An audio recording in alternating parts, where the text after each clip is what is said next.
Ayan, no?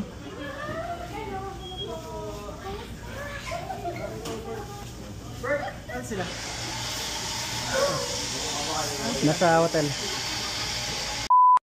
So hello sa Gaia Fam Squad, anong balita dyan? Maaga nga kami umalis ng Calgary at medyo madilim pa. Dahil for today's vlog nga pala, pupunta namin si Robert, ang aming bunsong kapatid. Yes, nandito na nga siya sa Canada at nung March pa siya dumating. First stop nga namin ay pumunta kami dito sa may Emerald Lake. Isang napakagandang lake na matatagpuan sa may Yoho National Park. 30 minutes drive from Takakaw Falls at 30 minutes drive rin kapag galing kang Lake Louise. Maaga nga kami pumunta dito kasi limited din ang parking nila. Kasama ko nga pala dito si Ate Raquel at ang kanyang family from Lloydminster, Saskatchewan. Ang dami nga talaga magandang lake dito sa Canada at first time rin namin makapunta dito sa Emerald Lake. At makikita nyo rin guys yung reflections ng mountain. Sobrang ganda talaga. After nga namin maglakad-lakad ay umalis na rin kami at para mag-breakfast. Dito muna tayo sa Golden Stopover bago pumunta sa Salmon Arm para sa next stopover. Yan, breakfast muna. Medyo malamig nga kaya ang sarap humigop ng mainit na noodles.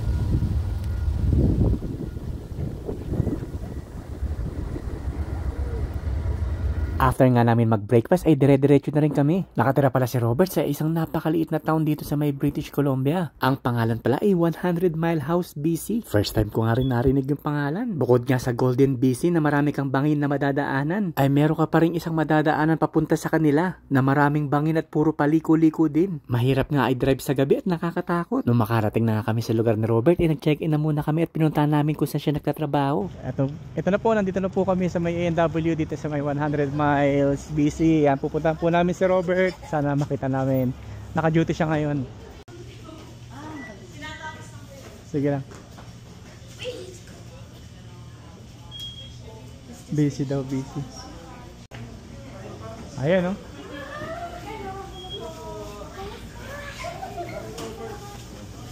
Saan sila? Nasa hotel.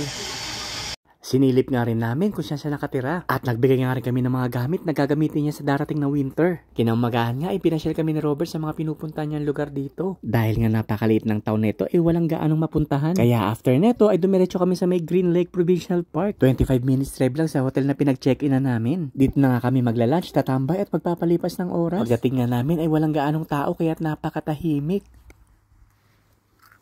Pagkatapos nga namin kumain ay nagpalipad na ako ng drone. Sabi nga kasi sa Google ay napakaganda daw ng kulay ng Green Lake. Kaya nga na-curious ako at gusto ko talaga makita.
Pero syempre, ito na yung mahirap na part. Yung kailangan nyo na magpaalam. Dahil magkakahiwalay at uuwi na. Kahit sa maiksing panahon ay masaya pa rin kami at nagkasama-sama.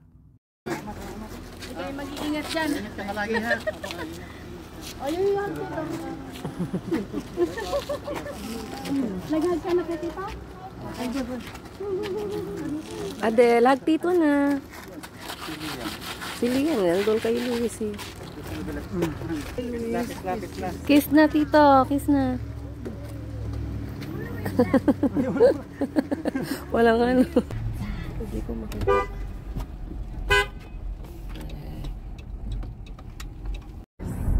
Daddy is crying. I wanna see. Someone is crying. Look. I wanna see. At pag uwi nga namin ay dito na rin kami nag-lunch sa may Popeyes. Masarap kasi yung fried chicken nila tsaka yung gravy. Pero mas sasarap talaga yan kapag may kasamang rice. Ibang tayo. Nagsaing tayo. Ibang tayo ng kanin. Kasi, okay.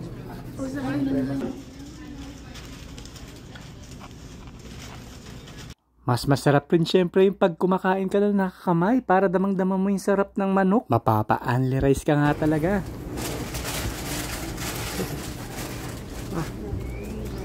Kain tayo. Kanin. Kanin sarap. Sarap na kombinasyon.